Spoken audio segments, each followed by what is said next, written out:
are the snapshots of our lives, at least mine. I remember that summer we drove all the way to the Grand Canyon. Seems like yesterday, not yesteryear. I haven't seen these in years. Who's this squirt? This can't be me. And those ears? And my favorite hat. When was this taken? 56? 57? Let's see. I know I was 6. Our Chevy. Boy, it was cherry. Dad should have kept that one. I remember we were heading west on the highway that's the best. America's Main Street, Route 66. If you ever plan to motor west, well, take my way, the highway that's the best. Get your kicks on Route 66. Visiting the Grand Canyon sounded cool, but we had some stops to make along the way. Are we there yet? Well, it's back to Superman. 66. It was a road built on big dreams and rude realities. An escape route for the Okies in the 30s, a concrete conveyor belt for GIs in the 40s, and a primrose path for vacationers in the 50s.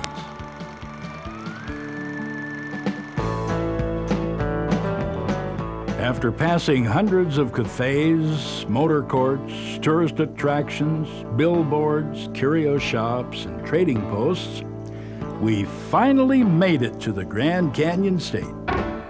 Are we there yet? When I was a kid, there were 3 things I wanted to see on my summer vacation: cactus, cowboys, and Indians. I got my wish in a town called Holbrook. That's where I met my first Wrangler. At one time, Joy Nevin was a debutante back east. And then one day in the early 40s, she packed her bags, tossed them into the back of her truck, and headed west. And then went to punching cows when I got out here. Stayed with the outfit for 5 years. And then I started a veterinary supply business. And that's where I first went up and down Highway 66. Joy recollected that cowboys would ride into town from places like the Hash Knife outfit to drink and raise a ruckus at the Bucket of Blood Saloon. And I saw the bullet holes to prove it in a picture that once hung above the bar at Horsehead Crossing.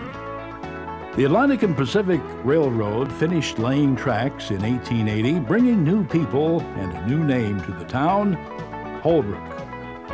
It became the center of commerce along the Little Colorado River. Ranchers, wranglers, and sheep herders, as well as Navajos, all crossed paths at the trading posts there. But we used to come town into Holbrook once a month to get our supplies. Holbrook primarily is a cow town. It was in those days. And you'd meet everybody in town. Like Campbell's Cafe, would go in there and chow down on, well, they called it a son of a bitch stew. Have you ever heard of it? Well, in the cow outfits, you always, when you butchered, you always used everything. You made a stew. The lights and liver and heart and guts and marigot. So once a year, when rodeo came to town, why, Dick Mester would always advertise the son of a bitch stew, and it was right on the menu, see? And the tourists would come in, you know, they'd look, what's that? But, you know, he sold out usually the first day. You remember that, Alice? And gosh, those are the good old days. As we headed out of town, we peered through the bug-splattered windshield at what are now treasures. The Wigwam Motel, where you could stay in an honest-to-goodness concrete teepee. And the Navajo County Courthouse with its old lockup, a jail with many stories to tell.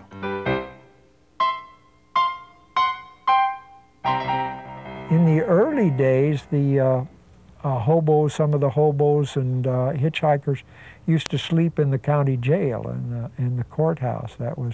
They would want to, it was cold, you know, and want a place to sleep, and they'd let them sleep there, free of charge. I don't think they served them breakfast, but Grand Canyon, here we come. Winslow? What's a Winslow? I remember standing on a corner in Winslow, Arizona. But we didn't even get to Winslow before we hit the Jackrabbit Trading Post near Joseph City. Now, back in the 1800s, Joseph City and a nearby town called Brigham City were settled by Mormon pioneers. Today, Brigham City is being restored. It's good. People take pride in the past, pride in their roots, restoring those things that tell the tales of our ancestors. Then there was the time I was sitting at the kitchen table and listening to the tales my dad and granddad would tell about life in the Old West.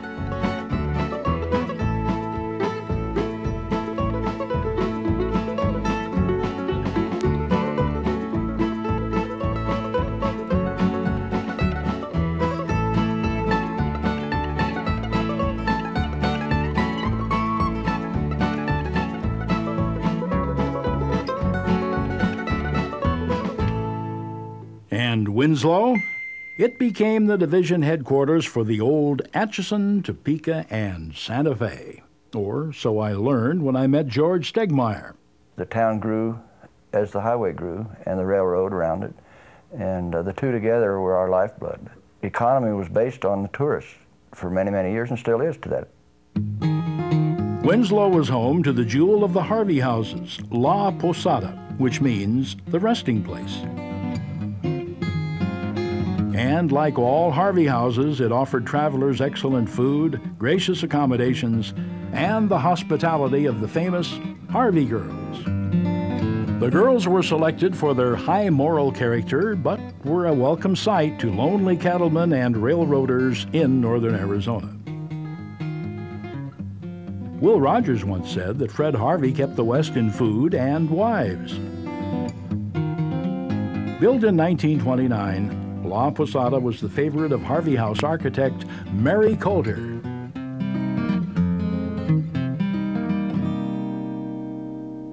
I think that the La Posada is probably one of the finest pieces of architecture around this part of the country. It needs to be restored. It needs to be preserved as a national landmark as well as a city interest thing. The federal authorities agreed, and now Coulter's La Posada is listed in the National Register of Historic Places and slated for restoration.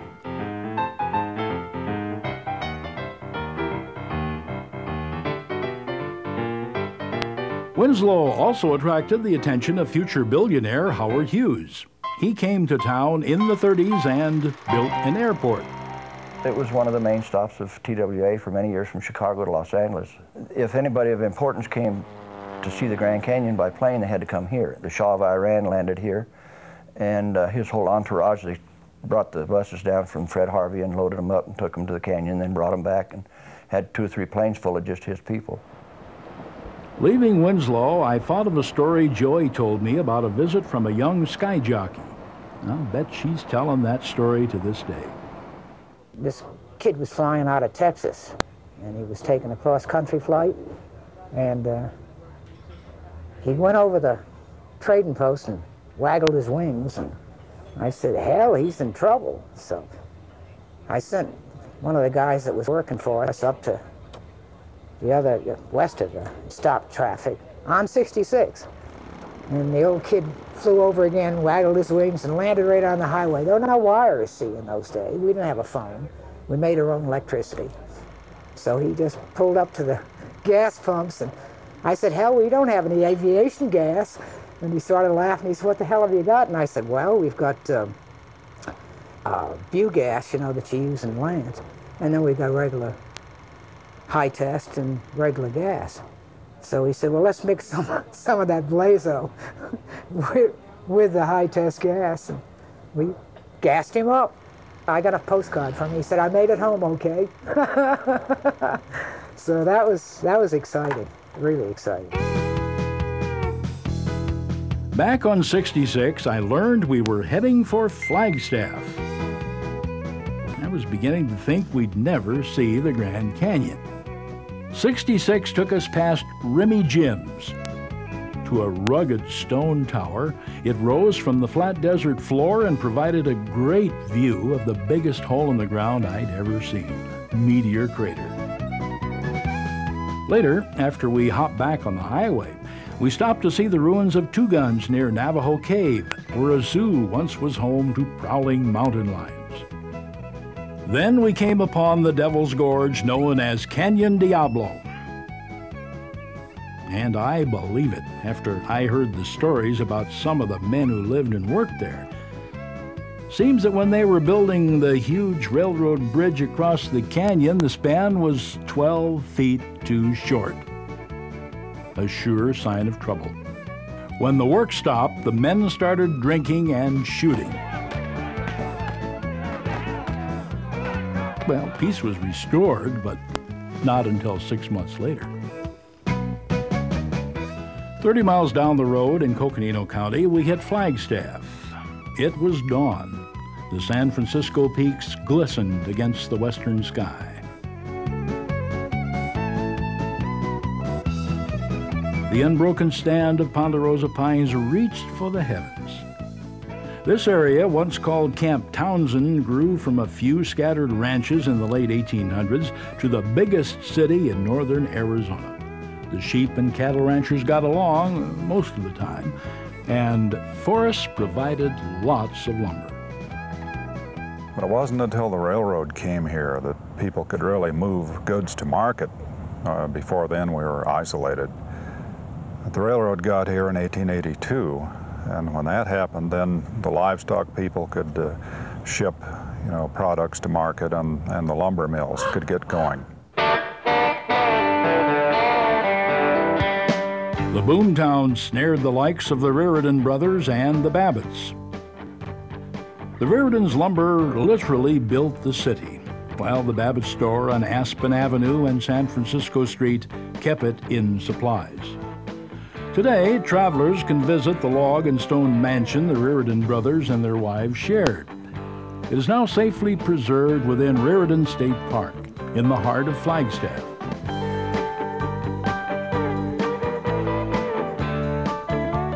They can also witness the restoration efforts at the Babbitt storefront. Great examples of life then and now.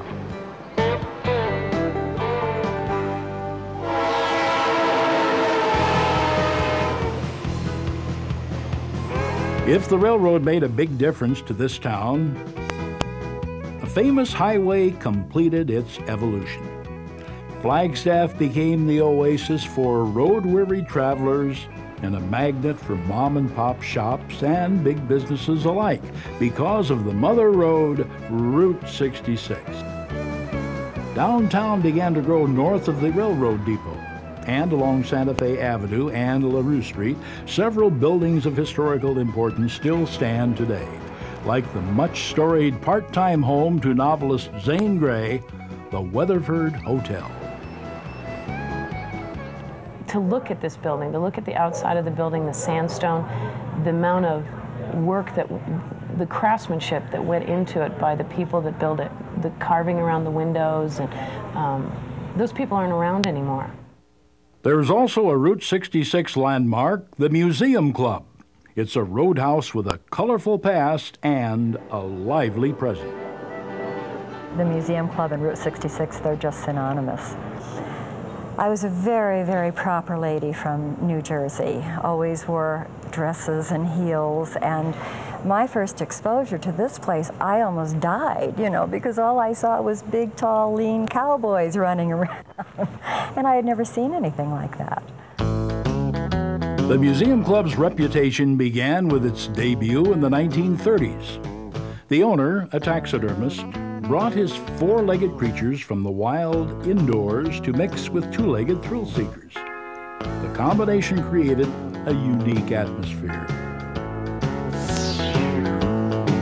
Some lady from the Greyhound Company, she come out here to look around. She said, "Say, Victor, would you take me to a place where was excitement?" I said, "Sure, I'll take you." She was an elderly woman, but she wasn't, incapable of walking. So I brought him out here. One of the wild, wild nights out here. And two gals got in a fight.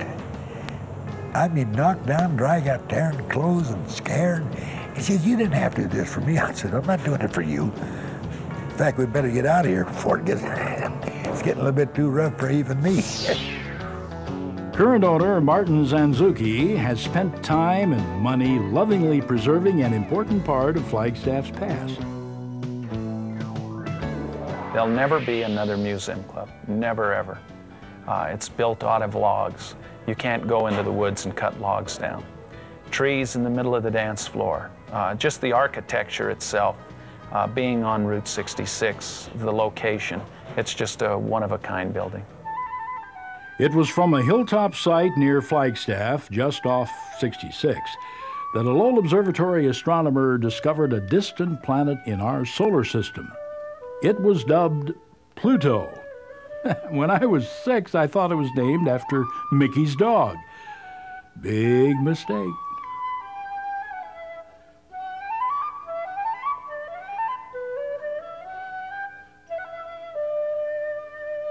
Well, the original 66 comes right out there joined. In fact, when I bought this land, I paid to the center line of it. It went all the way from Chicago to LA. First time I went over it, it was all dirt, but a lot of it was just old pure D mud when it was wet. And in the wintertime, it was nearly impassable. And I hauled fuel for quite a while. We had to go 66, and it was rough and narrow, and across that painted desert, it was really bad. Crooked and narrow and rough. We had to slow right down to about 30, 35 miles an hour through there. And anyway, old 66 just something about it that I don't like it. Of course, the cars weren't real fast, big cars in them days, but they got down the road, don't worry. Smelled the exhaust pipe when they went down in the bedroom, and they went right by the house, just a half block down the road. The train was right next to us. I fell asleep with the whistle of the train.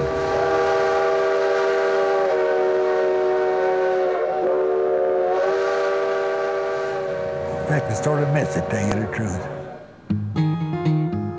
Okay, guys, let's hit the road. Sure did like Flagstaff. I love traveling Route 66, but sometimes you just had to stop. Dad, I really gotta go.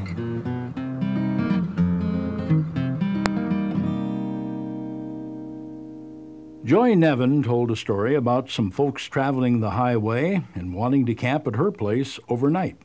So this bunch from Arkansas, I guess they were, Oklahoma or Arkansas, they even had some goats with them. They wanted to know if they could stay the night. Sure. So next morning, banged on the door, and this little old kid said to me, "Grandma's in the privy and she won't come out." And I said, "Well, okay." So I go down, and Grandma's dead in the privy. So I thought, oh God, now what do I do? So I took my catch rope. We had a ranch, see, and I took my catch rope and roped the door shut so nobody could open it up. Left her sit there, There she was, sitting there. So I went west to Painted Desert Park, and I called in town here to Felix Alcorn, the undertaker. Felix says, "Well, it'll be a while before I can get out there." And I said, "Well, okay, we'll just keep her roped up until..." He finally got out, and we loaded her up, brought her into town. She, died a natural death, but still, it was kind of hairy. So I put a sign on the men's part of the privy saying, both male and female could use it, knock please. And the female one was occupied. Joy, she was the real McCoy.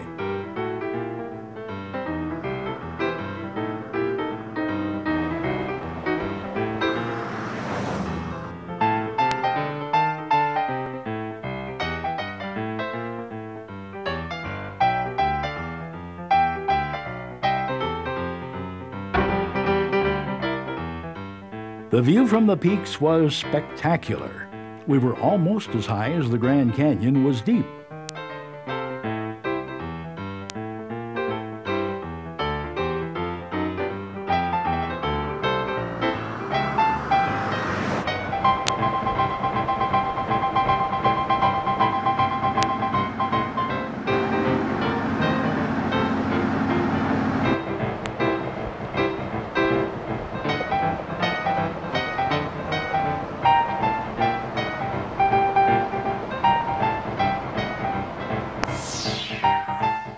Dad, Mom, we're really here. The Grand Canyon, we're really here.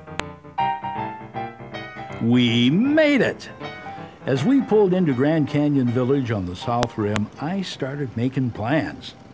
First, I wanted to see the railroad depot made of logs, then hike down Bright Angel Trail, take a mule ride to the bottom of the canyon, camp overnight at Phantom Rest.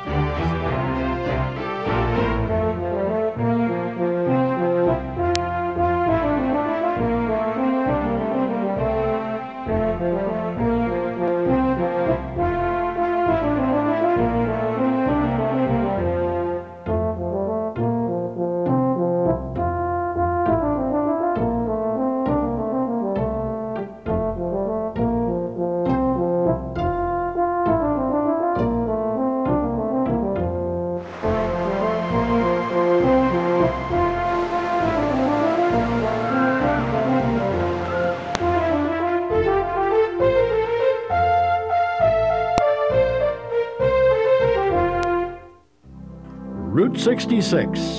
I love the getting there, and I love the going. 66 sure has got a lot of stories to tell. With a little luck and a lot of care, it'll be around to tell them.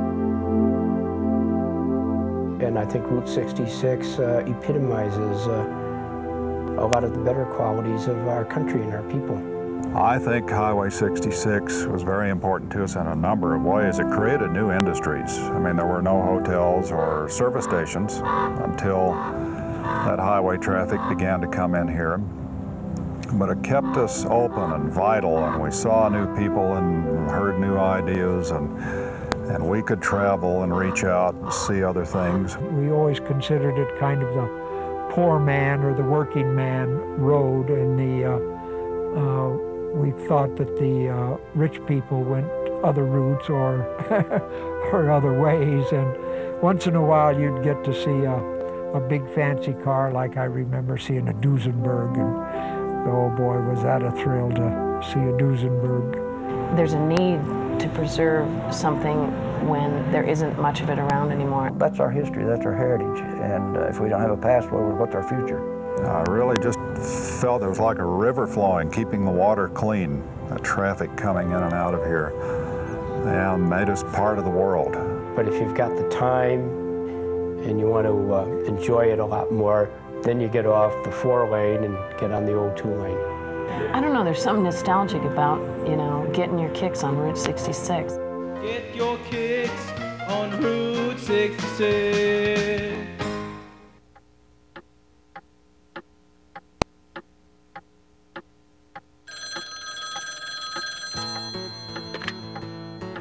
Hello. Say, I was wondering, how'd you and that grandson of mine like to take a little road trip?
To order your copy of Arizona Crossroads 66 Memories by credit card, call 1-800-OLD-ROAD or send check or money order for $21.95 to Route 66, P.O. Box 2078, Sheffield Lake, Ohio 44054. Ohio residents subject to sales tax.